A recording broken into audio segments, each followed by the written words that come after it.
¿Quieres comentar algo? Bueno, pues a ver, Berta y yo pertenecemos a la misma generación que empezamos pues, hace más de 40 años. Entonces nos ha tocado ver, pues ahora sí que muchísimas cosas, muchísimos cambios que a momentos han sido como que bastante difíciles de digerir, porque le contaba aquí a él que teníamos como muy puesta la camiseta como con las convicciones que teníamos en cuanto a la pintura.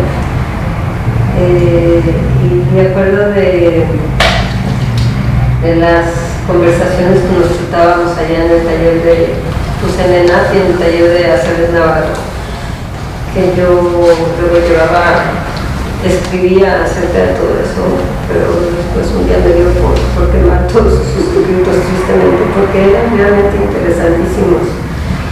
Y pues la forma como nos planteábamos las cosas y como nos planteábamos la pintura creo que dista mucho de lo que ocurre hoy en día. Recién empiezo a leer algo sobre el término pintura post-conceptual. Pero esta cuestión del conceptualismo pues sí ha abarcado casi esos 40 años de trayectoria.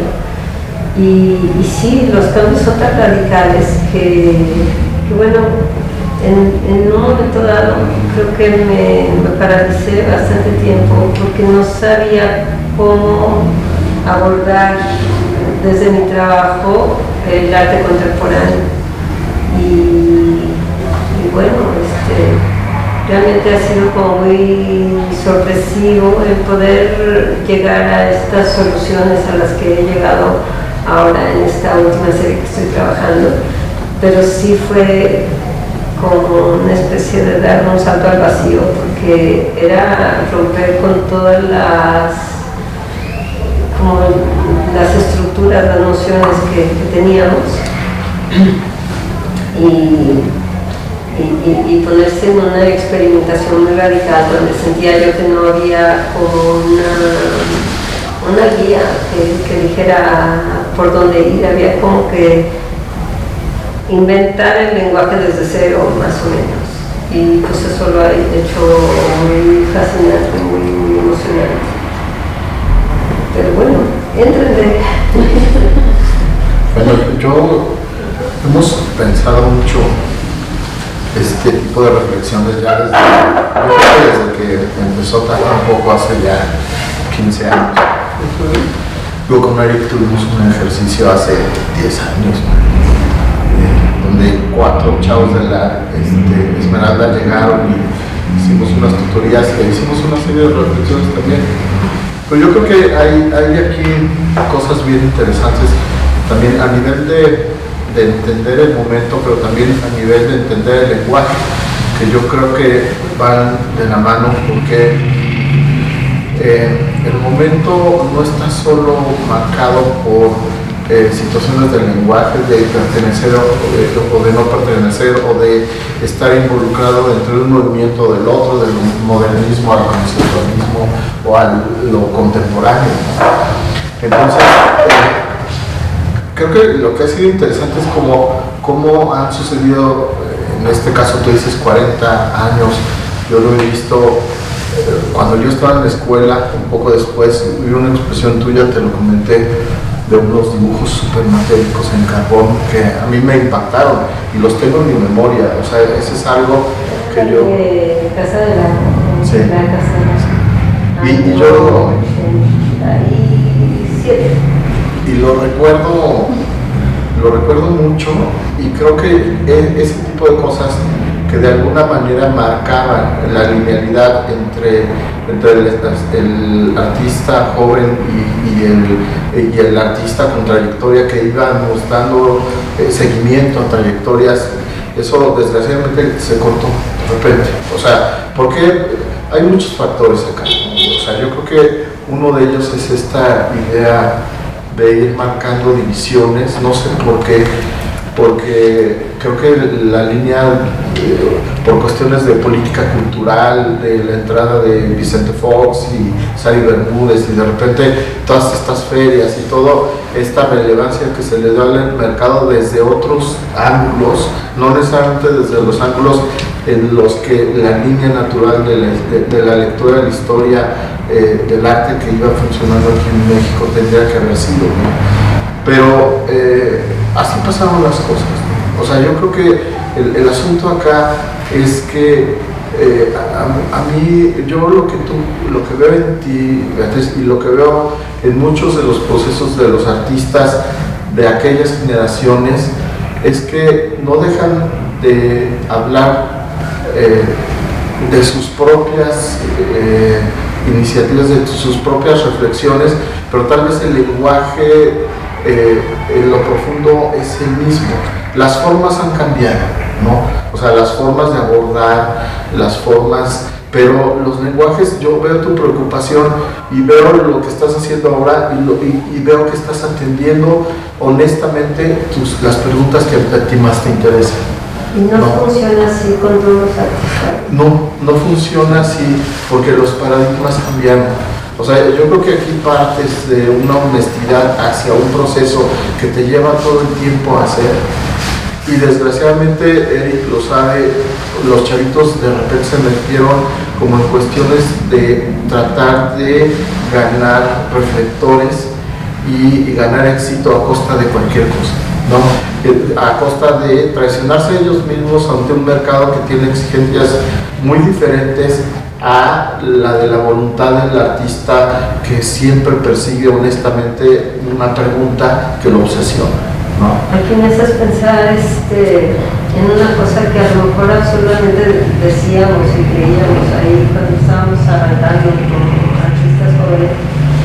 En algún momento llegaron a decir que no había que vender, porque vender era venderse.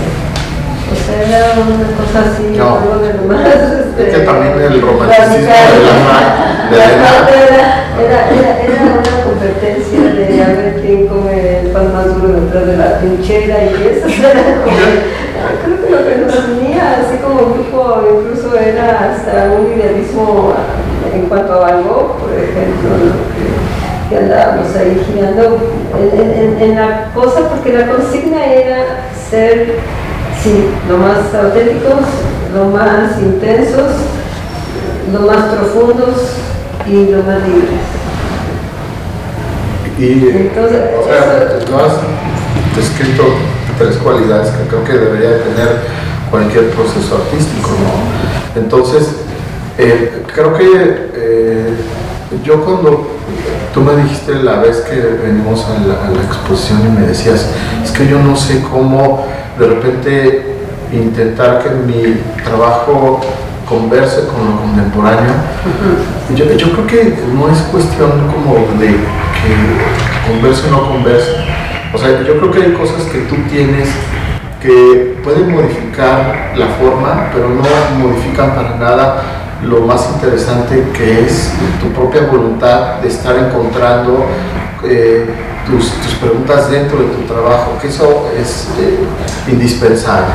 Pero tú has querido probar otros materiales, y yo creo que eso es como dices tú muy bien, un salto al vacío que necesitamos hacer todos, porque si no todo el tiempo estamos dándole vueltas a un círculo que es interminable.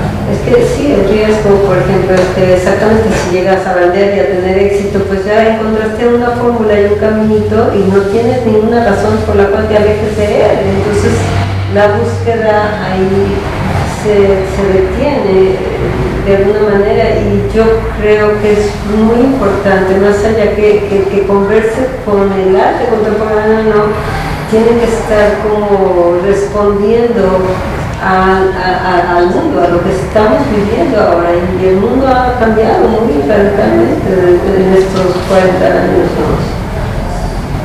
O sea, ha cambiado en ciertas cosas, pero hay unas que se mantienen, ¿no? También, eso por supuesto. Yo creo que sí, esta cosa de estar con tanta información, ¿no? Y que los más jóvenes, los chavos, están procesando todo el tiempo imágenes, y a nosotros nos ha tocado irnos adaptando como a eso, ¿no? A esas nuevas realidades, pero que también a nosotros nos han abierto puertas en nuestros cuestionamientos artísticos, ¿no? O sea, y ahí es pues este proceso como de irse adaptando un poco, pero sin perder también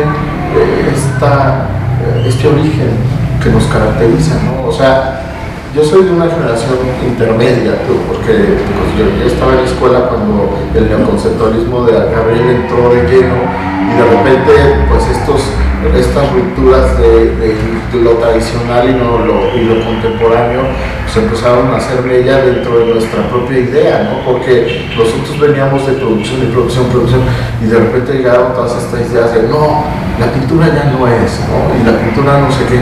Pero también hemos ido envejeciendo confirmando que los lenguajes son nada más eso, lenguajes, o sea, no nos definen en lo más profundo que es en nuestra intención creativa. Fíjate, ¿qué te está diciendo eso? O sea, yo, resulta que cuando digo que teníamos la camiseta puesta, o sea, llegamos hasta el punto de que esto de que la pintura tenía que hablar por sí misma, como que teníamos que encontrar un lenguaje que estuviera completamente alejado de la narrativa, de lo narrativo, de lo descriptivo, y incluso llegaban a decir que ni siquiera te acerques a ver la cédula para que el nombre de la obra no influya en tu forma, en tu lectura. Entonces, que la pintura tenía que hablar por sí misma, sin necesidad de una traducción con las palabras. O sea, era como que todo lo opuesto de lo conceptual.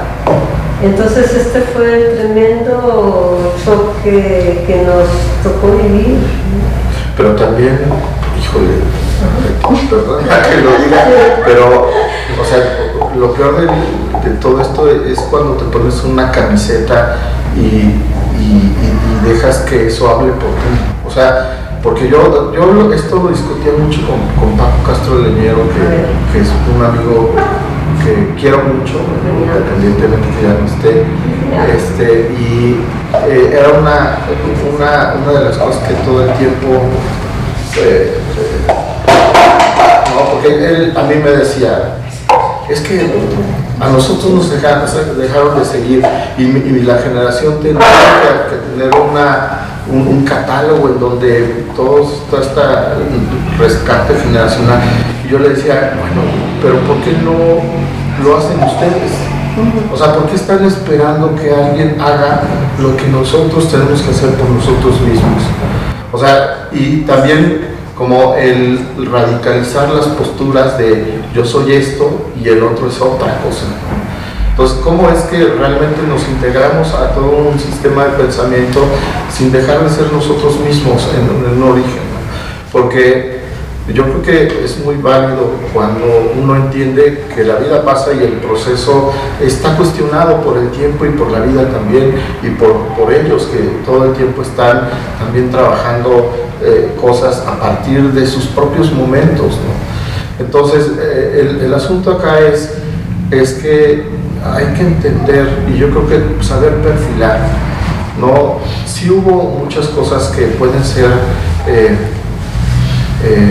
desventajas. O sea, yo creo que hubo una política cultural que de repente dejó de darle escenario a artistas que eran relevantes, pero también eso permitió que los artistas, que hubiera un filtro, porque esa misma generación ya daba por hecho muchas cosas.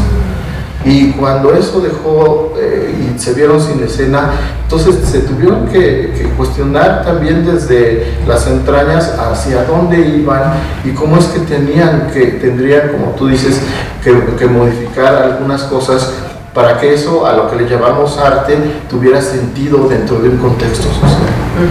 ¿No? Eso es bien importante. Pero ahora, y por cuestiones del destino, yo no sé qué llamarle, cuando tuvimos el homenaje con Paco Castro ahí en el Museo de Arte Moderno, Lucina está muy cerca de esta generación. Y ahora que le dieron la medalla a Irma, que fue muy padre, pues de repente a mí se me acercó Lucina y me dijo, oye, es que hay que hacer estrategias para que volvamos a visibilizar a todos ellos. Y yo le dije, pues eso es lo que hemos estado intentando hacer con nuestro granito de arena en Taco, ¿no?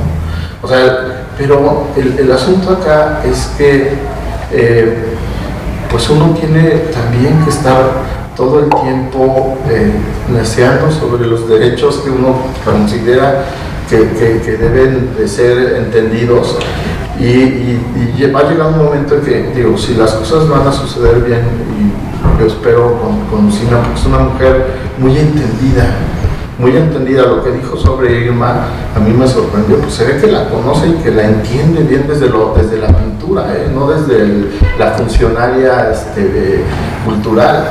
Entonces, creo que eso puede ser un gran momento. Yo siempre he pensado que la vida es como esta cosa que da vueltas y que se está acomodando todo como para que pueda haber una relectura de una generación que no se paró, o sea, no se detuvo y que está con propuestas bien padres. Entonces ahí es cuando yo no entiendo por qué hay chavos que de repente están teniendo lenguajes muy parecidos a los 90s y de repente hay una generación dentro de ustedes que están entendidos sobre lo contemporáneo y dándole una vuelta al lenguaje pictórico, no en un sentido de solo pintar, sino de reflexionar sobre sus contenidos y de sus procesos más profundos, ¿no? Entonces, porque yo creo que también es como bien interesante saber separar una cosa y otra. Una cosa es la acción mimética de embarrar pintura sobre, y otra cosa es entender que los conceptos y el pensamiento pictórico trasciende la acción misma. O sea, yo veo ahora tus piezas, las que tenemos acá, y veo cualidades pictóricas que a mí me ayudan a afianzar mi idea de lo pictórico a partir del pensamiento y no de la acción. Entonces creo que ahí es donde podemos establecer los vínculos que son bien interesantes sobre la acción y sobre el pensamiento y sobre lo contemporáneo que se va ligando a lo moderno, ¿no? Creo que hay, sí, como que muchos cánones que romper. Fíjate que este proyecto que ahora con el que me dieron la beca del Sistema Nacional de Creadores, mandé este material como 4 veces antes de que lo aprobaran, porque me decían es que no es pintura lo que están mandando. Y entonces ahí el asunto de decir qué es pintura o que si se puede, digamos, pintar con otros materiales que no sean... ¿Pero quién te dijo eso? Vamos ahorita a gritarle. Vamos por el triunfo. Todos por el triunfo, charco. No puede ser posible que, o sea, gente, pues te digo, porque la verdad es que luego sabemos que dentro de los nuevos jurados luego hay gente que es muy radical dentro de sus criterios, ¿no? Pero tampoco podemos limitarnos a hacer un proyecto a modo. A ver, pero es que mencioné eso porque justo el concepto de qué es pintura y qué no es pintura, en algún momento sentí que con esto estaba pintando con otros materiales. Yo lo veo, o sea, ¿no? yo veo. O sea, a lo mejor no puedo quitarme la formación de pintora, eso está ahí, pero... Pero también la misma, no sé si sea categoría o disciplina, ha permitido una ambivalencia que creo que en ocasiones... depende de cómo se tome. Yo creo que la ambivalencia puede ser una virtud, pero también puede ser algo que desoriente. Porque, por ejemplo, ya ahora es interesante cómo van cambiando las cosas y además también en un periodo tan corto de tiempo. La última Bienal Tamayo fue una muestra de... fue muy curiosa pues esa exposición, porque exacto, había una pintura, bueno, está muy bien como para ejemplificarlo, había mucha pintura que iba más allá de la noción súper tradicional, inclusive dentro de la tradición moderna de lo que era pintura, ¿no? Sí. Había pintura escurrida, había pintura hecha con cintas de VHS, había pintura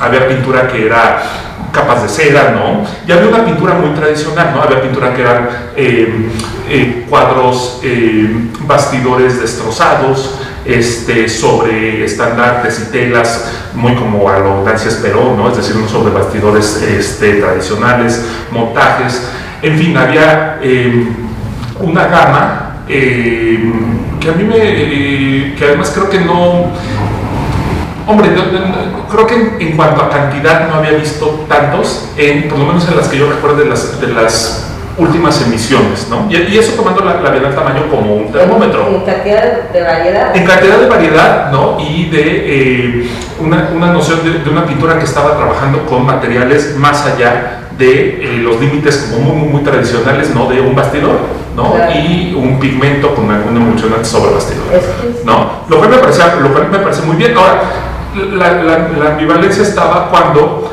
a pesar de la gran cantidad de estos partícipes y con propuestas muy interesantes, los premios se otorgaron no se otorgaron a ninguno de ellos. Habían menciones, sí, pero los premios fueron a pintura muy tradicional. Bueno, por lo menos que no participaban de estos ejercicios, muchos de ellos ya muy cercanos con la escultura.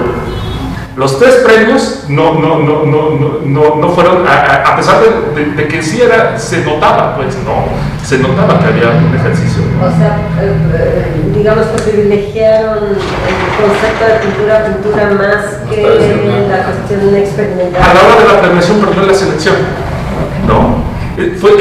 Está curioso, entonces la pintura siempre está surgiendo en estos debates.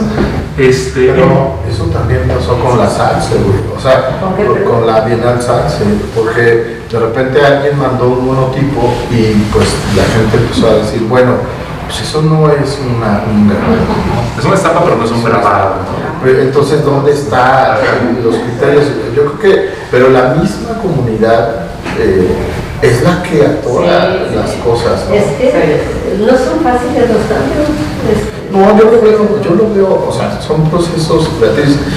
Antes no entraban este tipo de discurso en las bienales, ahora ya entran, pero ahora los jurados no quieren tomar riesgos. ¿Por qué?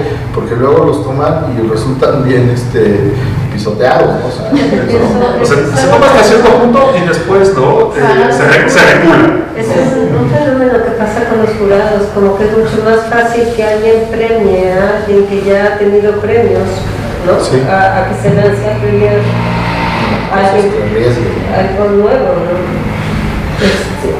¿no? Lo cual hace pensar en, no sé, en una suerte de afán de permanencia, que no sé, posiblemente en pensar en eso, ¿no? En algo que va a funcionar dentro de la colección y no tanto como en estar premiando o estar fijándose en lo que se está proponiendo en el momento, ¿no? Que esto brinca, porque estoy pensando ahorita en el premio Turner que hay en Inglaterra, y ahí más bien como que han decidido premiar aquello que plantee la pregunta de ¿a poco eso es arte?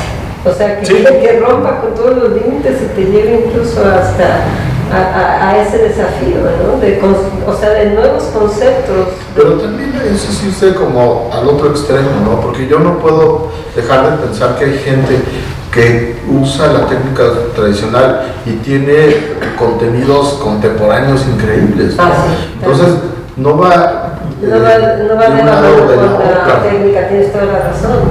A mí, platicando con Beatriz, me gustaba mucho cuando decías que en tu proceso tenías una relación como de buscar la esencia y como de quién eras, pero también haces una adenda que me parecía súper interesante, sino también quién puede ser. Y creo que eso gira un poco la orientación sobre la pintura incluso, ¿no? Yo pensaría que un pensamiento típicamente moderno sería el de la esencia, el de buscar qué son las cosas y como dicen los compañeros, a partir de que aparece el conceptualismo como otras tendencias que piensan en el arte desde diferentes aspectos. La pintura misma se pregunta qué puede ser también, ¿no? Y creo que eso la dispara hacia otra dirección que no es necesariamente... Pues es que desde mi perspectiva todo se trata como de abrir puertas y ventanas a esa exploración, ¿no? Y al mismo tiempo pues que tenga como un peso, ¿no? Que está como bien afianzado en algo para que se disparen. Sí veo que en la pintura no me atrevo a decir que más que en otras disciplinas, pero sí me animo a afirmar que sí, de una manera un tanto más visible, por lo menos en nuestro entorno aquí. A lo largo de unos 15 años más o menos, posiblemente un poco más, ha sido la pintura la que ha tenido como una suerte de pie en el filo. ¿De qué pie? Sí, en el filo del precipicio, como diciéndose, tengo que encontrar algo que me permita renovarme, ¿no? Algo que me permita ganarme la etiqueta de contemporaneidad, ¿no? Qué difícil. Qué difícil, claro, qué responsabilidad, ¿no? Porque además, ¿por qué? Este torrente imparable de imágenes y de propuestas que recibimos, como que, ¿qué haces con todo eso, no? ¿Cómo respondes a toda esa caudal de información? Sí, no es fácil. Y creo que esas, de repente, y ahorita lo venía pensando de camino para acá, como una suerte y creo que es algo que también se puede sentir, y se puede sentir muy especialmente con las redes sociales, y con las redes sociales tan abocadas hacia la imagen. Hay una suerte de voracidad de cambio. ¿De cambio? Sí, hay una voracidad de modificación. Y claro, no puedo dejar de pensar que esa voracidad de cambio, que en principio, o esas ganas de estar en el límite, de estar en la zona crítica o limítrofe, en principio a mí es algo con lo que yo podría como comulgar. Sin embargo, no puedo dejar de pensar que esa voracidad de cambio también está como muy marcada, muy empujada por una mercadotecnia. Sí. ¿No? Que está, ¿no? empujando y que está por supuesto capitalizando y canalizando, ¿no? Esas ganas de finalmente, además de un paradigma que sigue ahí, ¿no? Que es el de los 15 minutos, ¿no? Sí, ¿no? Pero también es con toda esta vorágine de imágenes, como que todo se desgasta muy rápido, entonces tienes que tener otras, ¿no? Es una cuestión de consumo bien enferma. Y entonces todo se va desgastando y al día siguiente ya es otra cosa y al día siguiente ya también cambió, entonces no hay una cosa que tenga como una pauta limpia, pensada, dirigida. Eso es lo que pasa. Entonces, ante procesos que muchas veces demandan un cambio mucho más pausado, y que pueden ahondar, pero que ese llevar a ahondar en reflexiones personales o en reflexiones personales y sociales o en reflexiones del contexto. ¿Qué pasa con esos procesos a mucho más largo plazo? Que es mucho como lo que siento que ahorita nos estabas contando, Beatriz, y que también pasa pues finalmente en la generación, ¿no? Berta también conoce de esta generación donde también había este afán de ahondar, ¿no? De ahondar por años, ¿no? En una reflexión, ¿no? Que no es que se deje de producir o de hacer, pero es que la misma reflexión es dilatada, ¿no? ¿Dónde queda el tiempo? ¿Dónde queda la facilidad de la vida cotidiana? O no sé si la facilidad o la zona del contexto que permite también esas reflexiones o esas pautas que yo creo también que son necesarias. Porque finalmente se mueven a distintos ritmos. Sí, pero hay que hacérsela, ¿no? O sea, porque si no, no pasa, pues, ¿no? O sea, si no rompes tú ese ritmo y no rompes con ese tiempo, pues no va a suceder. O sea, es como algo que nadie te va a dar, pues. Claro, ¿no? Sí. Es que todo es a veces, digo, tan personal. Yo veo artistas que se mueven lento en cuestión de solución, pero que se mueven rápido a nivel de pensamiento. Y ahí hay una cuestión poética bien bonita, porque no todo camina al mismo ritmo. Y yo creo que eso lo tendríamos que saber entender, porque si nos metemos en esta idea de la carrera, o sea, de la carrera de las becas, de las carreras de las bienales, pues siempre vamos a tener como criterios como bien cortos, sobre todo nosotros como productores, ¿no? Porque pues ya los que se enredan en las políticas pues, tienen como otro tipo de problemáticas, ¿no? Tienen que solucionar otras cosas. Pero si vemos cosas bien interesantes, digo, al final nosotros trabajamos con jóvenes y estamos viendo procesos tempranos que tienen reflexiones bien bonitas, igual metidas en este tipo de paradigmas, ¿no? Chavos que traen una idea más pausada y otros que quieren soluciones rápidas. Ahorita hablábamos, Eric y yo, de algunos ejemplos con los cuales él estuvo con nosotros hace 10 años y vemos que después de 10 años algunos siguieron caminos que les pueden funcionar, pero que los desgastan demasiado porque se meten en esta cosa del éxito, o otros que también pues le saben mentir muy bien al sistema, ¿no? Que tienen esa inteligencia para mentirle, pero ya cada quien va definiendo una postura ante la acción creativa y yo creo que eso pues no lo podemos dejar de ver nosotros porque también somos espectadores del otro y pues, al final ¿quién tiene una verdad absoluta? Dos cosas, como que no me ha sucedido así en una experiencia personal, esto de sentir como la presión del mercado para que eso defina mi trabajo.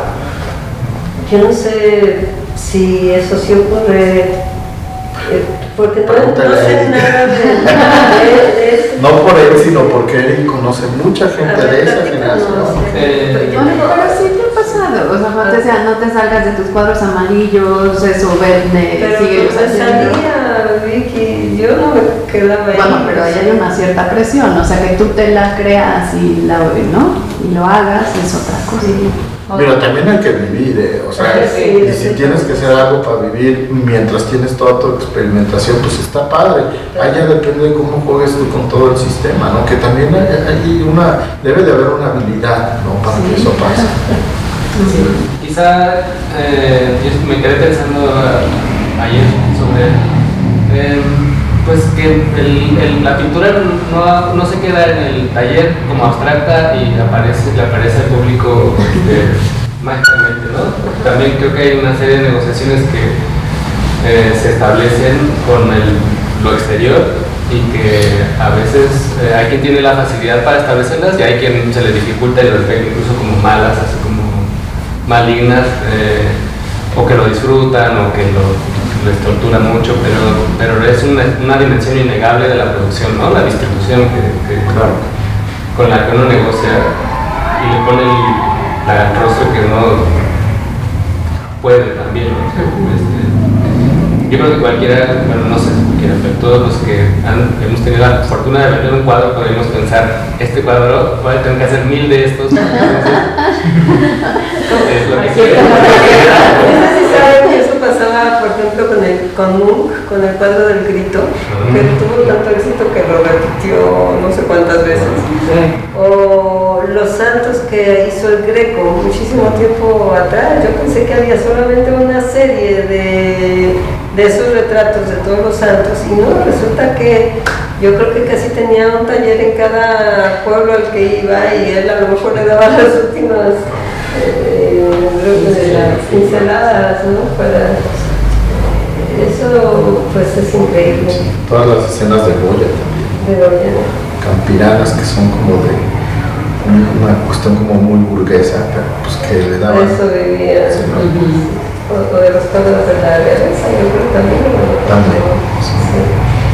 Pero tengo muchísima curiosidad porque no lo he vivido y no sé cómo lo vivieron ustedes. O sea, eso es lo que yo quisiera mucho saber. O sea, yo ya les platiqué como de los derroteros que nos planeábamos nosotros, pero ¿qué es lo que los forma a ustedes como artistas? Se me quedaron bien. No, es que tú perteneces como una generación muy interesante en ese sentido, tú lo sabes. Yo también, pero no, porque yo soy más como tú. O sea, nosotros todavía vivíamos con la ilusión de toda esta consecuencia de ruptura y luego de la pintura de los 80s y de Kiefer y de Baselitz. O sea, ellos ya se enfrentan. Yo era un productor compulsivo. O sea, yo trabajaba mucho en aquel entonces. Luego bajé, pero yo no tenía esta necesidad del reconocimiento y el éxito que la misma generación de Eric tuvo, ¿no? Entonces, pues nos liberamos, a lo mejor pues, por una cuestión personal, pero tampoco creo que mi generación estuviera marcada por eso, porque algunos de nosotros hicimos una reflexión después con los proyectos que formamos, ¿no? Yo formé Taco, Demián formó la curtiduría, Tania Edo estaba en el Arte Alameda. Entonces nosotros hicimos lecturas como tratando de entender un poco el contexto que tanto había cambiado, y eso nos retroalimentó muchísimo, no a nivel de producción, sino más bien a nivel de una lectura de un escenario artístico, porque creo que sí hubo un colapso. Y a mí lo que siempre me molestó es que las personas que para mí fueron un referente importante de repente ya no tuvieran la relevancia, y que todos nuestros alumnos no los tuvieran presentes, ¿no? Como algo que sucede a partir de entender que tú estás marcado por tu propia historia, ¿no? Y que no hay una historia nueva.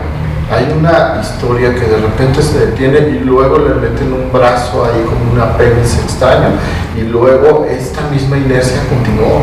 Entonces eso... Se respondía a lo mejor, perdón, que ahorita esta idea que había de que la historia no tiene nada que enseñar, y ahí hubo esa ruptura que está sucediendo. Pues seguimos leyendo a Velázquez, ¿no? O sea, tú hablas del Greco, y yo creo que, o sea, Erika habla del Greco, ¿sabe quiénes son? Del Greco sí, claro.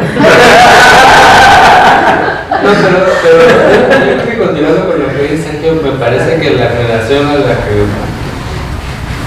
pertenezco, siento que entendió que había otros canales de distribución y de validación también del trabajo, ¿no? Y los produjo con espacios independientes. Como galerías nuevas de talleres de artistas. Pues como espacios independientes. Yo estuve trabajando en dos, en Zona de Desgaste y un corto periodo de Bikini Wax. Entonces, creo que eran lugares en los que el valor epistemológico o económico incluso que uno esperaría de la institución se producía dentro del espacio, o sea, con grupos de lectura, con publicaciones autogestivas, con exposiciones a lo mejor de 10 pesos, pero que producían. Pero ¿cómo se planteaban? O sea, ¿cuál era el quid de la producción de la obra de arte? O sea, ¿qué era lo que orientaba a esa producción? Pues yo creo que no había un tema, sí, no había necesariamente un tema. Creo que también a lo que renunció mi generación mucho fue que hubiera un tema que englobara y al que hubiera que perseguir. O sea, básicamente la diversidad, pero sí. Pues, pero no renunció porque nunca fue consciente. O sea, yo creo que como consecuencia de todo lo que habían vivido, asumieron ese papel, ¿no? Porque la renuncia tiene conciencia. Porque la gente no renuncia tiene conciencia. Sí, quizá a lo que siento que sí renunciaron constantemente fue a los grandes discursos como de internacionales o las ferias, o sea, como los temas de las ferias. Incluso la trascendencia, o sea, la idea de un arte trascendente también creo que no está ahí ya, ¿no? Exactamente. O sea, yo creo que esa es como la más importante, o sea, no... Que dejaron de pretender la trascendencia, sí, como que el arte puede caducar porque es un lenguaje, pero a medida que es un lenguaje se renueva, y en la medida en que se renueva no necesariamente transmite siempre, ¿no? A ver, pero no se contrapone esta como renuncia a la trascendencia con una aspiración al éxito. No. Sí, yo también estoy de acuerdo contigo. Porque el éxito puede ser como el de Andy Warhol. De 15 minutos. Pero, Y pequeñito y muy de sombra, ¿no? o sea, ok, hablemos de que hubo una renuncia a las grandes aspiraciones, a la grande notoriedad, digamos, ¿no? Es que más bien creo yo, perdón, que es más bien como no una renuncia, sino más bien como una búsqueda de encontrar el éxito, ¿no? A través como de ver el arte, o más bien una pintura, por ejemplo en este caso, como un producto, más allá de algo en el que yo deposite como eso, ¿no? Preguntas, preocupaciones, ¿no? O sea, y no es como que esté mal, en cierto sentido, porque por ejemplo, o sea, tenemos esta exposición aquí, ¿no? Y no es que no se esté como planteando cosas en sí ella, o que no haya como elementos pictóricos o cosas así, pero es un producto que es más consumible y que se empezó a vender en Instagram, por ejemplo, ¿no? Entonces ahora ya también la pintura no solamente está como en la elaboración como más artesanal, digámoslo así, de la pintura, sino ahora también están los neftis, ¿no? Que ya incluso hay marcas que hacen sus pinturas digitales y las venden como fichas de Coca-Cola, ¿no? Entonces ahora más bien es lo que decía Eric, como esta cosa y creo que es donde está un poco la onda de la distribución, de cómo ya no sé si uno se siente artista o se asume artista al momento de producir, sino que más bien estás tratando de producir un producto que te haga visible en medio de una acumulación de imágenes, ¿no? Que están constantemente recorriendo Instagram, sobre Sí, todo. yo creo que esa visibilidad es lo que igual se hicieron al lado los grandes relatos, pero se empezaron a adoptar relatos que se han ido haciendo cada vez más grandes. Y uno de ellos es ese de la visibilidad, ¿no? Sí, yo también creo que por supuesto, creo que cada generación ha adoptado o ha tenido un ojo, como bien dice Eric, en la distribución de su trabajo.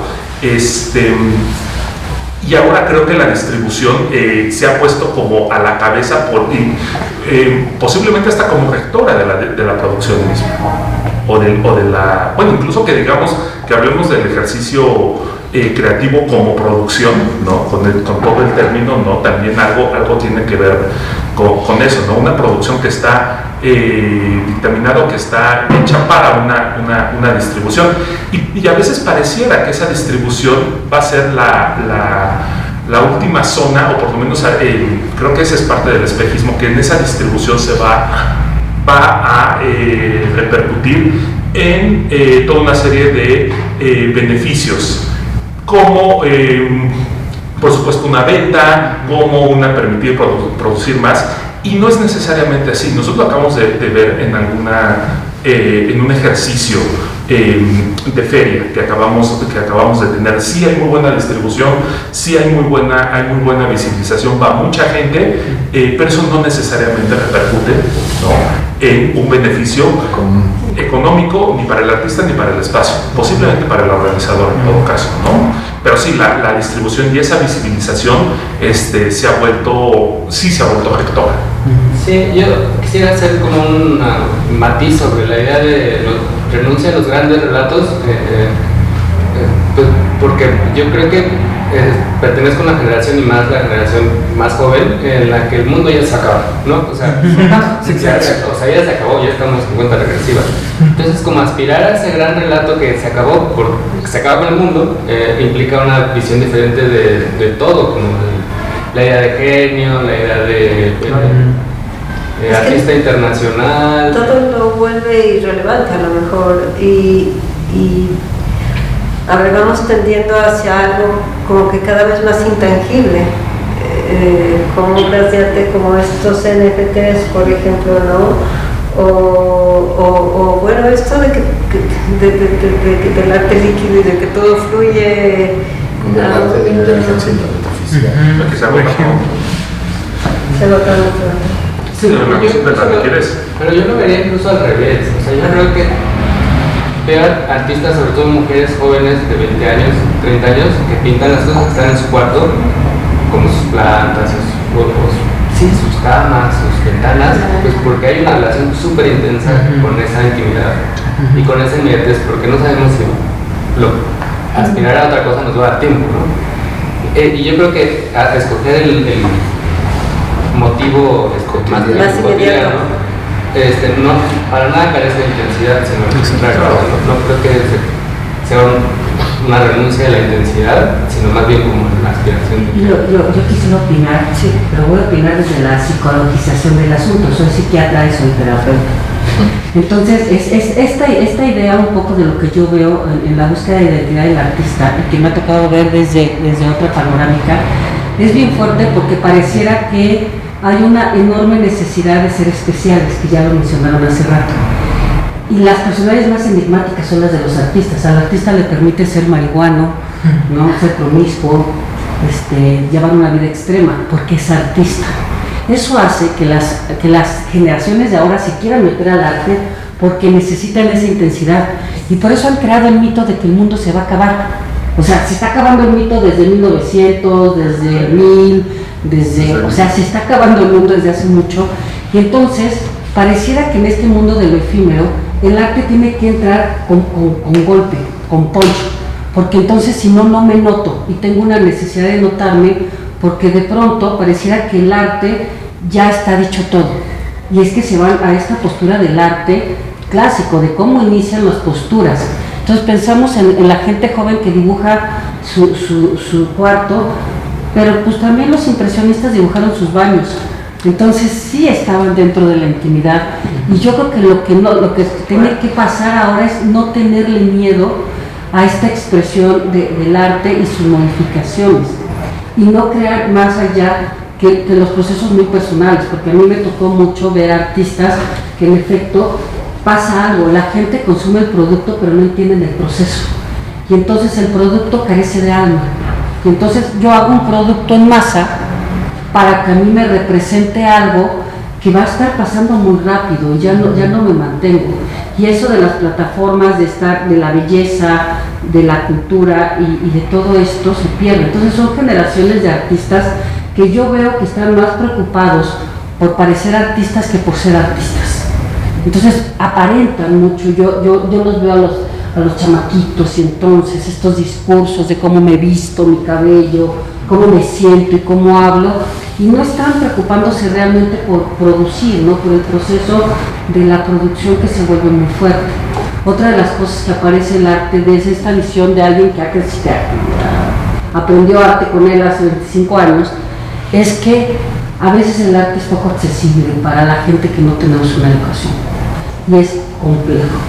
Acabo de estar en Montreal, y entonces voy con una amiga que ha vivido en Montreal y que estaba a la presentación de unos videos de Warhol, y le dije quién era Warhol, y después había unas de Basquiat, y me dijo, ay, ¿también sabes quién es él? Pues evidentemente la cultura no tiene que ver con un país de primero, segundo mundo, tercer mundo, mundo en progreso, sino tiene que ver con que pareciera que no hay accesibilidad en el arte. ¿Por qué se consume el arte abstract? Porque parece más digerible. Y eso es terrible. Y obviamente no es cosa de los artistas y de la gente, sino son procesos comunitarios que no se han favorecido, ¿no? ¿Por qué hay más gente viendo fútbol que estar sentados aquí? Pues porque es algo más digerible para la gente, y sienten ellos que el arte es complejo. Y yo creo que irse acercando, acercar el arte a la gente es bien interesante, ¿no? ¿Por qué puede funcionar una galería así? Porque es muy accesible. Porque yo voy caminando hacia mi café, y entonces tengo este acceso, y a lo mejor si de pronto ven lo que hablan del artista es fácil. Yo lo que veo es, y con la pintura a mí me encanta, porque hay muchos artistas que se dedican a pintar y creen que son artistas porque pintan óleo, y sus propuestas son realmente malas, ¿no? Más allá de lo que vayan imitando y vayan diciendo. Entonces yo sí creo que más allá de la época y lo que yo veía de el miedo al cambio, estamos en proceso de evolución, y todo eso tiene que ver con personalidades que nos ha tocado crecer. Traemos nosotros genéticamente, antropológica y socialmente muchas generaciones, y que ahora definitivamente el artista, que es el portavoz de cada una de las generaciones, el pintor o la gente que hace arte, pues tiene la responsabilidad de converger, ¿no? De hacer toda una síntesis de todo esto que ha pasado, ¿no? Hay una exposición muy interesante ahora en el MUAC, este artista, ¿cómo se llama? Ben sí, que era ¿Francés? el francés, sí ¿No es sé catalán? ¿Cómo? ¿No es catalán? Catalán. No, él es francés, y vivía en Niza. Pero tiene una pieza que me hiciste pensar mucho en esa pieza, porque toda la exposición está, o en ese momento estaban abocados a acabar con el arte y con la cultura, y decían que abajo la cultura porque les da un sentimiento de inferioridad a los pobres, a los que no tienen acceso, como lo estás diciendo tú ahora, ¿no? Pero no es de clase. No es de clase. Pero O sea, sí y no. ¿No? O sea, hay gente que tiene los no, medios y no. no estaban son diferentes. Para que entendieran, no sería mejor a todos, ¿no? Sí. Claro, Sí, lo que no pasa porque es sea que una cuestión de clase, sino desde la escuela debería de haber una mayor enseñanza de las artes. por esta accesibilidad que dices hacia la cultura o hacia el fútbol, ¿no? O sea, lo querían volver más popular, o sea, en el sentido de abierto a la gente, ¿no?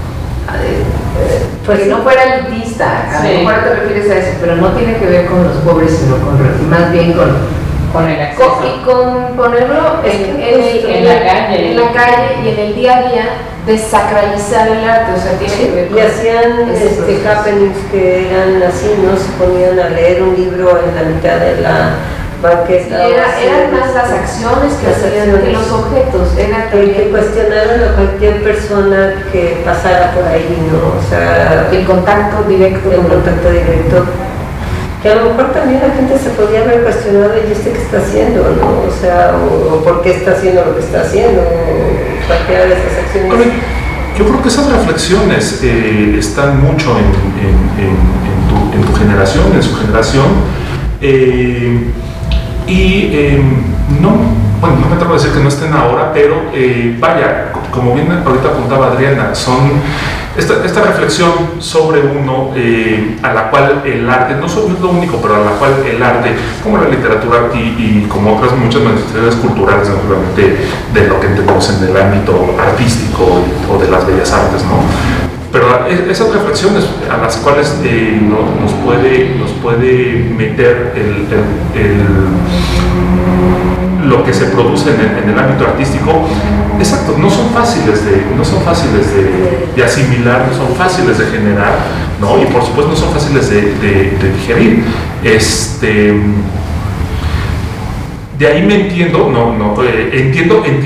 sí entiendo por qué puede haber una generación o puede haber una difusión masiva de productos culturales que justamente no estén buscando esa zona de reflexión personal que es que ya de por sí es complicada, pues, ¿no?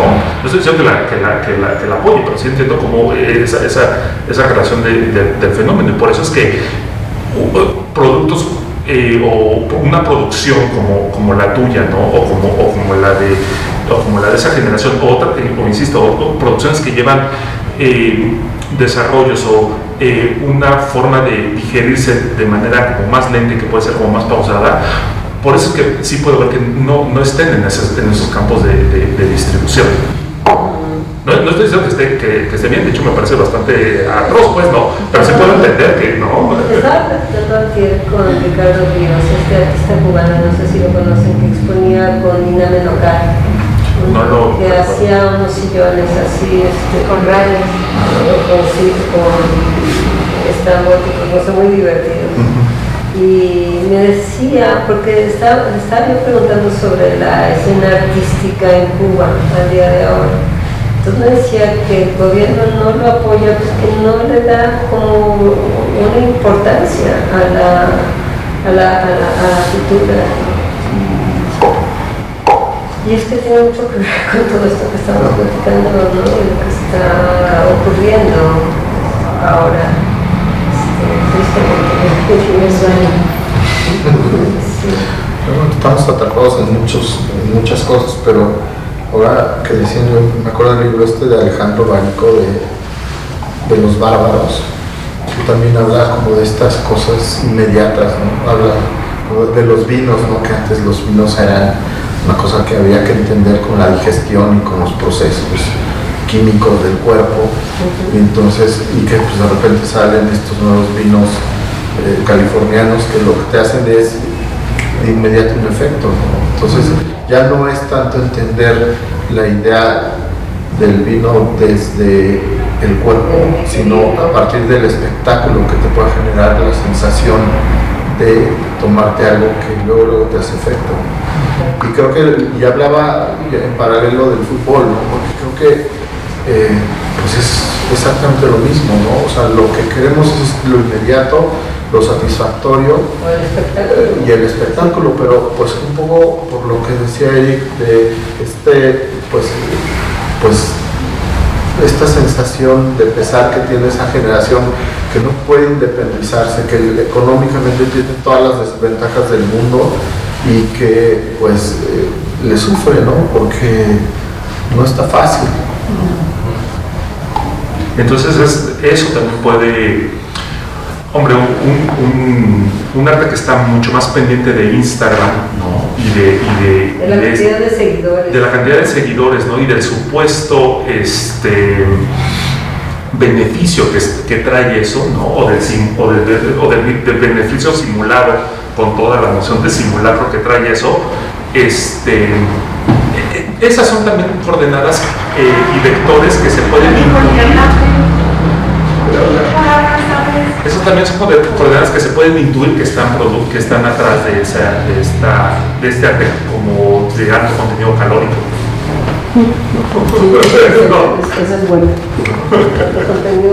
Sí, pero de una energía que se agota rápido, pero que no se... Carbohidratos buenos. Ajá, carbohidratos buenos, ¿no? Carbohidratos buenos. Esto cuando digo carbohidratos saturados. Yo siento que estoy defendiendo aquí como están entrando los goles, yo lo estoy pero pienso como así. Sigue Francia. Como la idea de los vinos baratos y del kitsch, o sea, como la gente que no tiene acceso a la experiencia sofisticadísima y nada barata de un vino caro, se queda con la imagen, o sea, se apropia de la imagen y la piratea, o sea, piratea la experiencia, y creo que eso es, pues piratea tiene algo como de rebeldía, que sí, me parece. Pero sí, para ella hay un ejercicio mucho más sofisticado. Sí, yo también creo que sí. Pero no es ni bueno ni malo. Claro. O sea, yo creo que los cambios suceden. Antes podría pasar así porque los tiempos eran para que así pasara. Ahora los bárbaros somos bárbaros. Nosotros hemos nacido y crecido en generaciones bárbaras. Y compramos vinos californianos y los disfrutamos también. Y a veces uno que otro francés que son muy ricos. Pero cuando se puede. Y si se puede. O de gorro. Y también creo que como pintores, yo coincido mucho con Beatriz, no sé si con Rodrigo consejo, pero queremos que no haya ninguna intermediación entre la experiencia y la obra que hacemos. Es como que quisiéramos quitarle los problemas, o sea, no sé, como que parecería que es muy elitista, pero en realidad siempre estamos luchando porque sea súper accesible y es contradictorio. Yo quisiera agregar algo ahí. Yo creo que la pintura se tiene que ver en persona. Sí, es una experiencia viva. Por eso lo que tú estás diciendo, el espectador ve la pintura y la pintura le dice, tiene que ver con lo que dice Beatriz también, con que no hay necesidad de discurso, porque la pintura se ve, pero no es una imagen, no es una foto, no es un Instagram, no tiene que ver con las redes sociales, es una presencia física. Si el espectador no está en contacto con la obra físicamente para que la obra lo penetre, porque tiene que ver con penetración, perdón, con suena raro, pero Porque la pintura son muchas cosas que te van sucediendo, es un suceso hacerla y verla. Pero sacarle la foto y ponerla en 2 centímetros no es lo mismo que ver un cuadro de 2 metros parado enfrente. Bueno, yo creo que las piezas de aquí de Beatriz apelan mucho a eso. Bueno, pero por eso estamos hablando, sí, estamos sí. aquí viéndola en vivo. Claro. ¿No? Pero los que la ven en Instagram en un pedacito de 2 centímetros y medio, pues no pueden saber lo que se siente. Por ahí, porque yo estaba muy lejos y descubrí la nueva obra de Beatriz por las redes sociales. No, yo no digo No, que pero sí, para terminar. Sí, simplemente sí logró emocionarme. Y creo que las obras, soy pintora también, estoy de acuerdo con todo lo que dices, sobre el hecho de hacerlo, la pintura en vivo, pero las pinturas potentes, grandes, fuertes, yo creo que sí atraviesan hasta la redes sociales. O sea, creo que se puede lograr sentir. Yo he tenido emociones con los Rembrandt, con mi teléfono, mi tableta, o las obras de Beatriz, sí, a mí me preocupaba porque tenía tiempo que no las veía.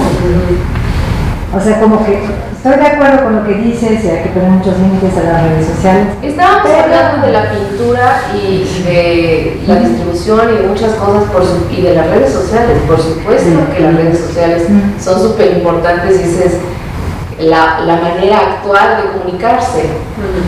Pero estábamos hablando de la necesidad de la presencia física ante una obra, ¿no? Porque no es lo mismo un Rembrandt en una foto y convertirlo en una imagen a pararse enfrente de un Rembrandt, ¿no? O de cualquier obra, de cualquier... Es lo que decíamos en aquel tiempo, como que exige una contemplación, esto que dices de la compenetración, ¿no?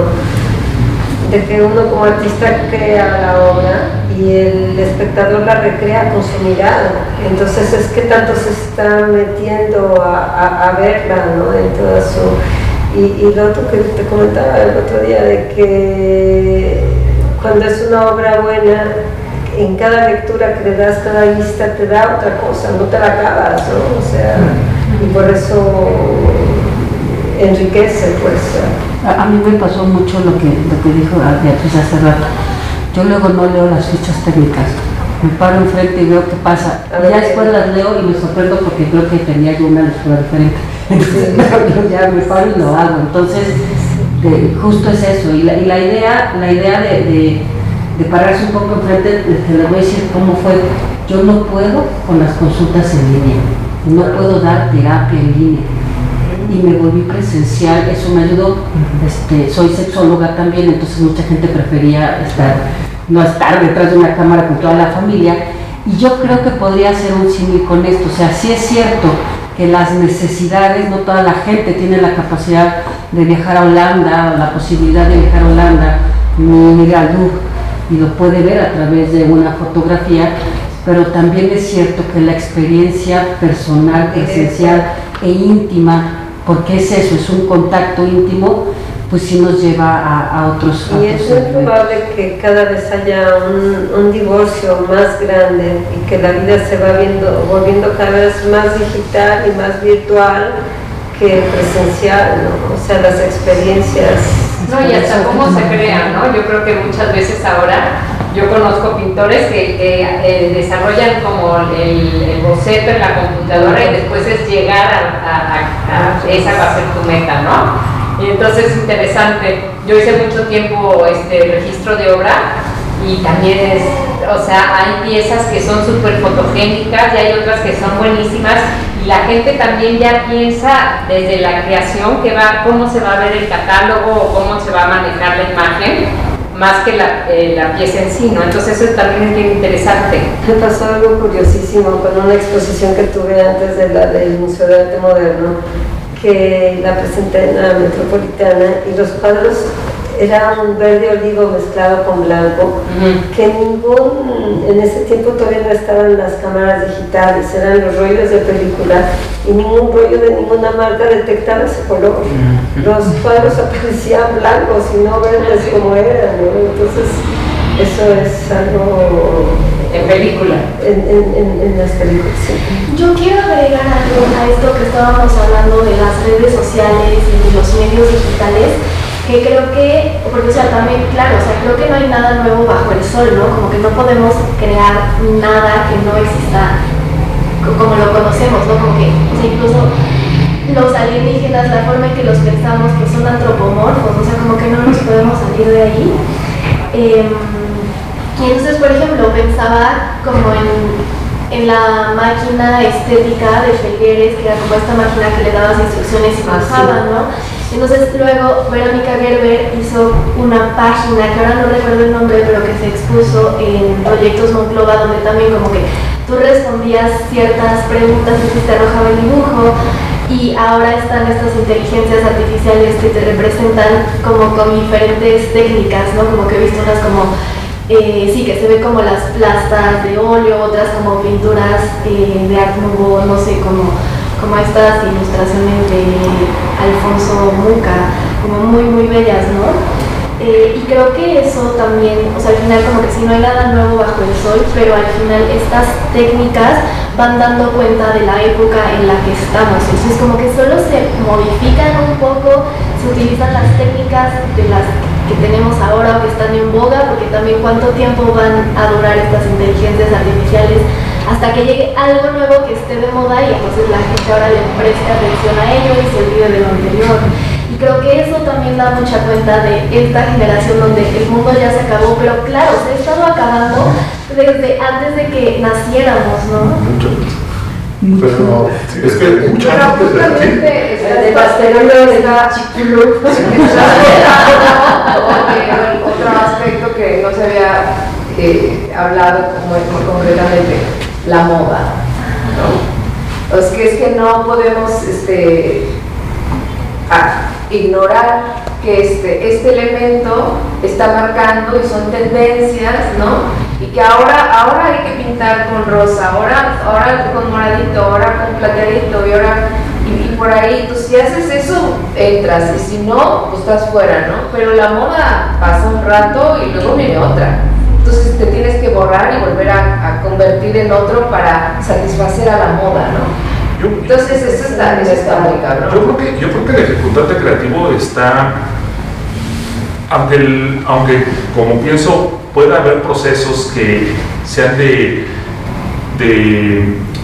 como de larga digestión, justamente de larga reflexión, no creo que esa reflexión amplia y que pueda ser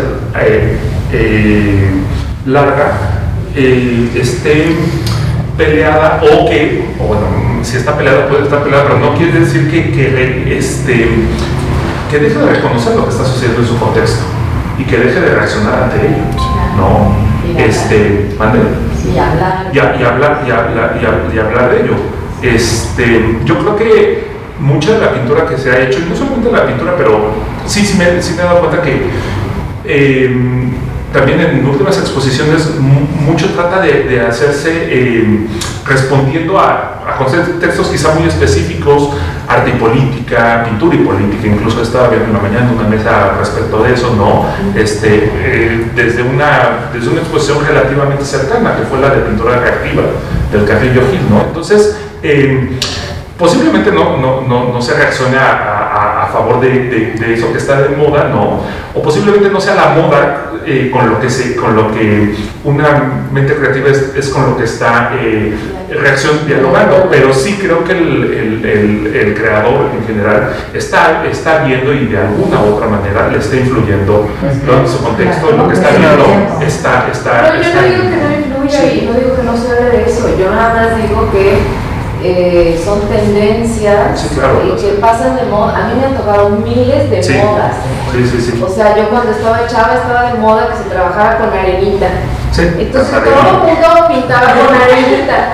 Y yo dije, bueno, yo probé, claro. Y le dije, pues no, es que no me gusta la arenita. Bueno, o sea, eso no me hace ni mejor ni peor. Simplemente es como eso, pues sigue sucediendo y seguirá. Sí, por supuesto. O sea, es el mundo del espectáculo, la mercadotecnia, la moda, el capitalismo, el consumismo y el fin del mundo y el nihilismo y todo eso junto. En fin, o sea, incluso esta posición crítica ante problemas políticos, por ejemplo, se puede poner de moda y se ha puesto de moda, ¿no? Y está de moda.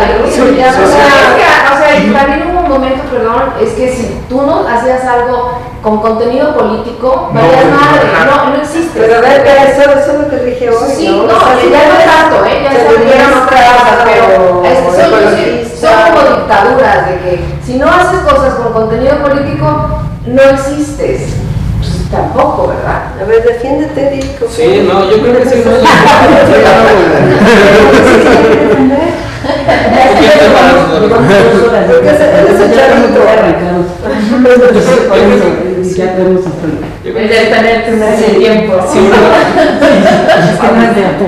Yo creo que si uno es lo suficientemente paranoico se da cuenta de que todo es una moda más o menos a diferentes escalas, ¿no? O sea, como la idea de arte que tenemos en este siglo es una moda que se constituyó desde hace 400, o sea, pues como que son modas a escalas, yo creo. Hay moditas de un año y hay moditas de 500 y hay modas de 1000. Y en realidad, pues, quizás lo que permanece sería, no sé, como La moda y la media son términos estadísticos que tienen que ver con la curva de Gauss, o sea, lo que más se coloca en un punto intermedio. Y entonces tenemos que ver lo que es la moda. El cuerpo humano, la persona y la comunidad tienen una tendencia a tener estrés. El cuerpo se estresa y se tiene que reacomodar para generar nuevas formas de adaptación a cosas. Nuestra moda es cuando nosotros escuchamos una canción o vemos una imagen, el cerebro lo va asimilando, pero mucho, por eso escuchamos la canción y la escuchamos y esa foto que nos encantó la ponemos en nuestro fondo de pantalla usando todo esto. Antes poníamos pósters en la pared, en el y asimilamos, nuestro cerebro asimila toda esa información. Ya que asimiló esa información, ya no va a ser la moda. Ya ha tomado la decisión para quedarse. Por ejemplo, entonces, si a mí me gusta una comida, si descubrí, por ejemplo, la albahaca, y entonces voy a empezar a usar la albahaca en otras cosas, y entonces el cuerpo se está reinventando. Nosotros tenemos esa necesidad de reinventarnos y son los procesos de reestructuración neurológica. Si yo me quedo con un solo proceso estático y no dinámico, se me van a morir el resto de las neuronas. Y yo necesito reinventarme para generar nuevas redes neuronales. A final de cuentas, el arte responde a esa reestructura. Tiene la necesidad de reinventarse para reestructurarse, ¿no? Así sean procesos de 3 horas o procesos de 500 años. Antes no había Instagram, por eso no duraba más, lo que viajaban, pero ahora es más. Pero todo es un proceso de reinvención. El cerebro tiene la necesidad de asimilar todas estas posibilidades para que yo entienda qué tomo y entonces puedo fragmentar y quedarme con un color, por ejemplo, de moda, o puedo fragmentar y quedarme con una imagen. Entonces, la idea un poco de las modas son los intentos de reinventarnos. Y nos reinventamos y de pronto, por ejemplo, ahora yo escucho a los chamacos escuchando música de los 80s, todos contentos. O sea, pues esas eran mis canciones, seguramente yo escuchaba de los 60 y estamos, pero les hemos metido una nota más, un ritmo diferente. La idea incluso de ver el arte como el arte era algo tan figurativo, algo que se ha ido fragmentando, no para desorientarnos, sino para hablarnos de la importancia de la molécula. O sea, si hay un fragmento que me dice de un todo. Entonces, yo creo que esto de la moda está relacionado con nuestras reinvenciones y con la posibilidad de algo más fuerte, que es pertenecer. Nosotros tenemos que pertenecer a un momento histórico y tenemos que crear nuestro momento histórico y a veces nos estresamos como para dejar un poco esta huella, ¿no? De lo que nos va a tocar en esta inmensidad de lo que nos toca, ¿no? Entonces, esto es desde este lado, ustedes son los artistas. Y en ese sentido, perdón, yo creo que se decía hace ratito, no, es que no existe ni lo bueno ni lo malo, ¿no? Las modas igual y no es tan mal, porque permiten evolucionar, es como pintas de cierta manera, se pone de moda la arenita, por ejemplo, y entonces ya todos pintan así, pero alguien dice, hay que evolucionar esta idea, ¿no? Entonces es como empezar a trabajar y procesar como eso, ¿no? Con este cuestionamiento sobre el medio, ¿no? O sea, se pone en una pintar, luego aparentemente la pintura pierde eso y se convierte en otra cosa. Pero yo creo que también tiene que ver un poco con eso que decían de los dispositivos. Para mí los dispositivos van marcando la percepción que uno va teniendo sobre la realidad. O sea, a nosotros nos tocó la revista cuando veíamos, no sé, un Velázquez a las Meninas en una revista y veíamos estas imágenes absolutas, y luego vas a Madrid y te das cuenta de que no tiene nada que ver con lo que tú creíste que era la realidad, con la realidad misma. Sin embargo, esa realidad alterna fue parte de tu realidad. Entonces, ¿cómo esos grados de subjetividad están todo el tiempo metidos dentro de tu propia noción de mundo, ¿no? Porque si esa realidad en realidad fue construida a partir de otra cosa que está fuera de ti, pero de la cual tú aprendiste a asumir algo o una postura o una intención, y que te fue dando a ti toda una instrucción para que fueras lo que eres ahora, ¿no? Entonces los dispositivos, la misma computadora o el mismo celular. Pues, los mismos celulares. No solamente es el dispositivo, Sergio, porque no todos los artistas marcan la moda de la misma manera. O sea, yo estoy pensando, por ejemplo, en la influencia que tuvo Kiefer, o la influencia de Susan Rottenberg, por ejemplo, en otro momento, o Basquiat, a lo mejor, no sé. Yo creo que la diferencia es entre moda y tendencia, ¿no? A ver. O sea, la tendencia sí va a tener una búsqueda consciente y una lectura clara y fundamentos, y la moda sí va a ser una cosa más pasajera o menos aterrizada. A lo que yo iba es que hay artistas como que crean escuela. O sea, hablemos de Picasso y el cubismo, y que el que no era cubista en ese momento, pues sí estaba fuera de la base, como decíamos. Pero no pasó eso con cualquiera, o sea... No sé, y estaría hablando de una tendencia, ¿no? Yo me refiero a la moda no como que ni que esté mal ni que esté bien, sino me refiero a... Si tú vas a hacer algo porque eso es lo que toca y lo haces nada más de manera superficial para entrar al rollo, o si lo haces por una convicción propia de que te conectas con eso y lo haces de una manera honesta, eso es diferente. Entonces, como hay muchas posturas falsas, hay artistas que se van metamorfoseando como oportunistamente, según cómo va el agua, pues yo me cambio y ahora soy de estos, ahora soy de los otros porque así me va a ir mejor, ¿no? O sea, está cabrón sostenerte con algo tuyo profundo y atravesar las aguas a pesar de que estés o no estés, o esté de moda o no esté de moda algo. Por eso hablábamos un poquito con lo que decía Eric, porque creo que, hay diferentes tipos de artistas, ¿no? Y hay gente que sí, por querer pertenecer, pues se van a adecuar como a ciertos estatutos y van a poder colarse en algunos lugares. No es mi caso, a mí no me interesa mucho eso. De repente puedo haber algo que me guste, como ahorita que viene una artista gráfico canadiense, lo asimilo y creo que hay cosas que me rebotan, pero en un asunto un poco más profundo. Pero tienes que hacer lo tuyo, porque... Pero por pertenecer realmente... A ver, pasa eso, porque sí bueno, hay que pensar un poquito justo cómo ha cambiado la pintura en cuanto ya a la materia misma, cómo la estamos trabajando. Aquí Berta mencionó las arenas, en un momento a lo mejor se empastaba, y ahora la cosa tiene que ser mucho más líquida o fluida. Pero ahora la cosa es que no tiene que haber algo. ¿No crees? No, sí, sí, pero hay otro tipo de tendencias que no tienen que ver ni siquiera con la pintura. O sea, yo creo que una cosa es el arte contemporáneo, y la pintura es algo muy específico, pero está dentro de un contexto que es el arte contemporáneo. Está mucho más abierto a miles de otras cosas. Lo que yo les planteaba es que yo siento muy notoriamente que ha cambiado mucho la manera de pintar y de abordar la pintura. Por supuesto, es que esto estuvo ausente. En primer lugar, o sea, lo sacaron del juego, ¿no? La pintura ya murió y murió y murió y murió.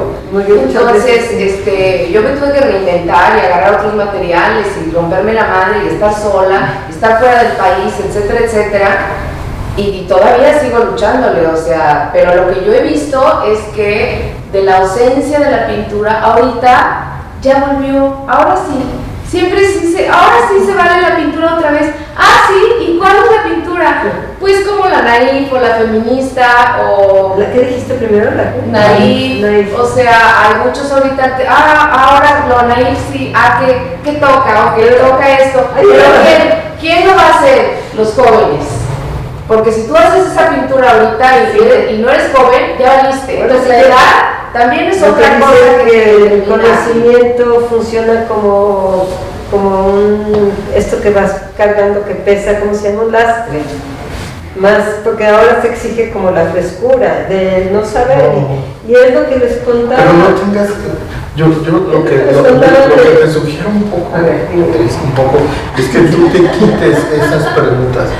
O sea, eso ya no es un tema ni para él, creo, ni para nosotros. Pero espérame, vamos al tema, Sergio. Pero, asunto, por ejemplo, de que las generaciones se negaron a aprender a dibujar y a pintar. Pero ya no está pasando. Creo que está mal planteado. No se negaron. Yo lo vi. Bueno, pero es que no es que se hayan negado así. Decían, el arte ya no se trata de eso. Sí, pero no porque nomás dijeron nos vamos a negar. O sea, hay un contexto del arte conceptual, del arte contemporáneo, del arte político, en donde la desacralización del objeto que empezó desde el Dada. Pero bueno, llegó un momento aquí en el que había que ya no tenía ese valor. O sea, hay una cuestión conceptual muy grande que cambió el paradigma del momento y ya no había necesidad de dibujar ni de pintar. Y perdió el valor estético también. Perdió todo porque no había interés. O sea, el interés estaba en otro lado. Entonces la pintura ha cambiado porque tuvo que arrancar de cero. No, la pintura se fue a segundo o tercer plano, salió de escena un buen rato. También.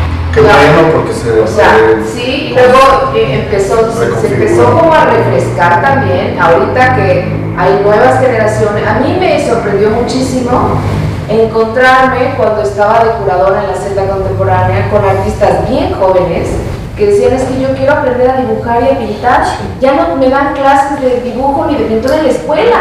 Yo dije, pero ¿cómo es posible? Sí, no, ya no, porque eso se entendían de otra manera las cosas.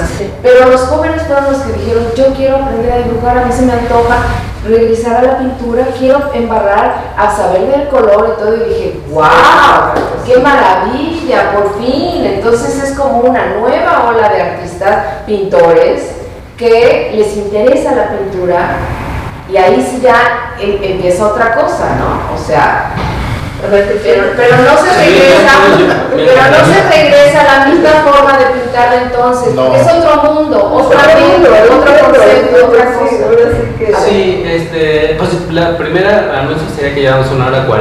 No sé si hacemos otra ronda para terminar. Sí, y si quieren seguimos. Podemos ir allá arriba si quieren. Sí, seguro. Sí. Pero a ver, ¿qué más? Yo te entiendo muchísimo, ¿verdad? Porque yo siento lo mismo. O sea, como el compromiso con el medio y con la pintura y con uno mismo, lo que sea, hace que cuando vemos artistas que pasan de medios a otros o de modas a otras con facilidad y además tienen éxito, nos da mucha furia. Pero la verdad es que yo no lo demonizaría tan rápido. O sea, yo creo que más bien corresponde a unas cualidades que tiene el artista de adaptarse y quizás son unas que yo no tengo y no lo vería mal necesariamente. Perdón, yo no hablé mal de las cosas, yo nada más las mencioné. O sea, yo no dije en ningún momento está mal, nomás digo esto sucede. Pero dijiste como que no se comprometen, como si fuera una exigencia, no se comprometen con su esencia o algo así. Consigo mismo, bueno, pero es que hay de todo, pero eso pasa en todos los lugares, no nada más en el arte. O sea, hay gente oportunista y hay buenos artistas que le atinan, digamos, o sea, que saben aprovechar la corriente. Y hay artistas también eso, sin suscribirse a una corriente, tampoco desean explorar una sola disciplina y más bien encuentran el compromiso en la multidisciplina, y estoy pensando sobre todo en los artistas que creo yo que lo encuentran muy bien, no son las únicas, pero a mí me parece que son artistas muy comprometidas con sus búsquedas, con su interioridad, aunque no necesariamente con una disciplina. Estoy pensando en Ronnie Horn y en Tacita Dean, ¿no? Son artistas que además, Tacita Dean, además de una estupenda dibujante, busca a través del cine y busca, pero eso también es bien interesante, ella busca explorar, por ejemplo, lo que hace en 8 milímetros, pero que se siente en 8 milímetros, y sabe que lo que hace en 8 milímetros no lo puede, o sea, puede encontrar diálogos, pero que no lo puede replicar exactamente ni lo pretende al hacer cosas con tiza sobre pizarrón blanco. Y ambas, ¿no? Ronnie Horn es otro caso que me parece muy interesante. Alguien que dice, bueno, para mí, yo tengo una noción de dibujo, ¿no? Y para mí el estar fluyendo, ¿no? Me hace a veces resolver en escultura, a veces resolver en dibujo, a veces resolver en fotografía, ¿no? Pero eso, creo que, exacto, trata de abocarse a cada uno de los medios, y eso, en el compromiso de una reflexión que yo intuyo, por lo menos en las dos, como muy profunda, ¿no? Muy profunda a través de conceptos, a través de simbolizaciones, ¿no? Porque no es solo la pintura, es muchas cosas que está abierto. Y más allá, y creo yo que por lo menos con ellas dos, y no son las únicas, insisto. No, oye, me llama, perdón que interrumpa otra vez, esta artista que está ahorita en el Tania Candiani. Que seguramente está trabajando con sonido, ¿no? Con sonido, con muchas cosas. O sea, no sé si ya vieron la exposición, pero es súper versátil. Yo tengo mis comentarios. A ver, yo no la conozco a ella, pero yo conozco algunas cosas de Tania, pero también sé que las exigencias curatoriales de Cuauhtémoc Medina, pues como que hacen que ellos mismos se metan en ciertas tendencias como para que les quede bien el espacio. O sea, yo creo que hay una especie de acuerdo entre el artista, el curador y lo que presenta. Pero yo nada más quería acabar entonces una cosa. En autenticidad. Pero es que es justo lo que Sí, dice Berta, o sea, el problema no es lo que agarran y lo que hacen, sino que se traicionan. O sea, la constante traición del individuo para pertenecer, para estar en este escenario donde todo el mundo lo ve, el problema justo es ese, y que ocurre en todas las disciplinas. La gente se traiciona con tal de ser visto, aplaudido y respetado. En ciertos escenarios. Pero con el Tania no sentí yo una traición. No, es que, perdón, Tania no es pintora, es arte contemporáneo. O sea, si la plática era de pintura o de arte contemporáneo. Bueno, porque sí son dos cosas distintas. Yo lo veo diferente. La pintura puede estar en el arte contemporáneo. Yo veo procesos creativos diversos y veo lenguajes. Y yo o sea, a mí lo que me gustaba mucho, bueno, y pensaba, y creo que es importante sobre la exposición de Beatriz, es sí hablar de la pintura, pues es el tema o es el lenguaje que ella prefiere dentro de su propio discurso, pero hay yo cosas que veo mucho más interesantes que la pintura misma, que es todo su pensamiento pictórico, que se sale de solo el hacer y que la lleva a todo un imaginario de recrear a partir de otros recursos, que a veces son pintura directa, a veces no lo son, y creo que ahí es donde hay todo un tema, ¿no? O sea, poder hablar de una de tus pinturas en donde metes estos papeles espejo y que haces toda una especie de quiebre con imágenes digitales, y donde estás intentando recrear también como toda esta sensación de lo pictórico a partir de otros elementos. Creo que son cosas que tendríamos que estar reflexionando mucho, porque te llevan a otros lugares, o sea, y te pueden ampliar mucho tu acción creativa, ¿no? Eso creo que es bien interesante, más allá del lenguaje pictórico, o más allá de lo que se decía hace 20 años o 30 años de lo que era la pintura. Creo que si estamos regresando constantemente a temas que ya no es necesario abordar, vamos a estar limitando nuestras propias posibilidades. Yo sé que, por ejemplo, en proceso pictórico aprendí primero a dibujar, llegué a dibujar bien, a hacer varias exposiciones. En mi búsqueda de ahora, a lo largo de 10 años, me alejé totalmente, hasta desaprendí de dibujar. Cuando supe, y que supongo que con unas clases volvería a hacerlo, pero ya como que, bueno, por una cuestión muy personal, tiene caso. O sea, lo que busco es otra cosa y es muy difícil. Y sí, sigo con el óleo porque sigue siendo así. Pero volviendo a lo que Natalia también tiene un producto bonito. Sí, yo creo que es un sentido. Me gusta la forma de investigación. Pero lo que pasa es más allá de si es pintura o no es pintura. Bueno, es que ella es artista, yo no la considero pintora. Ella es una artista, obviamente, que utiliza muchas cosas, fundamentalmente el sonido. Pero aparte, utiliza el video, el cine, la pintura, el dibujo, los objetos, la foto, o sea, muchas cosas. Es una artista multidisciplinaria, ¿no?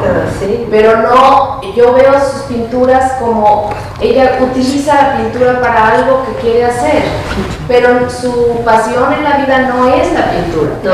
Eso es lo único que me refiero, ¿entiendes? Estoy de acuerdo. Yo a eso me refiero, que una cosa es la pintura, porque si la pintura sí estuvo fuera del arte contemporáneo y ahorita afortunadamente ha regresado a poder estar en el escenario, pero de otra manera con un discurso. Y hay gente que sí está abocada a la pintura, aunque también haga otras cosas. Yo también he hecho performance y he hecho video y he hecho fotos, porque se ha ampliado mi forma de entender lo pictórico, pero fundamentalmente a mí me interesa la pintura. Esa es la única diferencia. No digo que esté mal o esté bien, simplemente es desde dónde lo manejas. Sí hay artistas que están más abocados a lo pictórico, pensamiento, acción, o sea, muchas cosas, como lo que dices de Tácita. O sea, es muy abierto, pero desde dónde abordan su problemática o su interés, si es desde lo pictórico o no, eso es lo único que yo estaba, porque no se puede revolver. Y yo creo que hablando como de estas posibilidades, es un punto a favor del arte contemporáneo, que justo posibilita que entonces los artistas puedan dibujar y hacer cerámica y hacer performance, o sea, como que no tienen que estar encasillados solo como en decir como, sí, yo solo dibujo o solo hago, sino como que prueba con una cosa, como no sé, pienso mucho en Galia, como ella baila y dibuja y como hace estos performances hermosos donde lloras como de la belleza de esta, o sea, como si no fuera porque su trabajo se inserta en el arte contemporáneo, porque es lo que está sucediendo ahora, como en dónde entraría, ¿no? Y también un poco como esta necesidad de los humanos de ponerle etiquetas a todos para poder entender, porque si no, pues se me va el mundo de las manos. Y creo que eso también puede ser una visión un poco como de esta generación joven, porque, o sea, como que también así lo veo. Pero es que eso empezó desde el Dada, y en los 60s y 70s donde se rompió todo. Y luego parece como si eso nunca hubiera pasado, pero sí pasó. Lo que está haciendo Galia es realmente meter el cuerpo. Su lenguaje es el cuerpo a partir de lo corporal, claro, con el dibujo, con el espacio, con la interacción y con todo. No es una cuestión de pintura, es una cuestión más de dibujo y de cuerpo y de acción. Entonces simplemente como que se van haciendo un poco, algunos para acá, otros para allá, como más especialización y unos más hacia lo pictórico, ¿no? Entonces, pero de que está abierto y se rompió todo, pues eso fue desde el Dada, ¿no? Bueno. Tan, tan.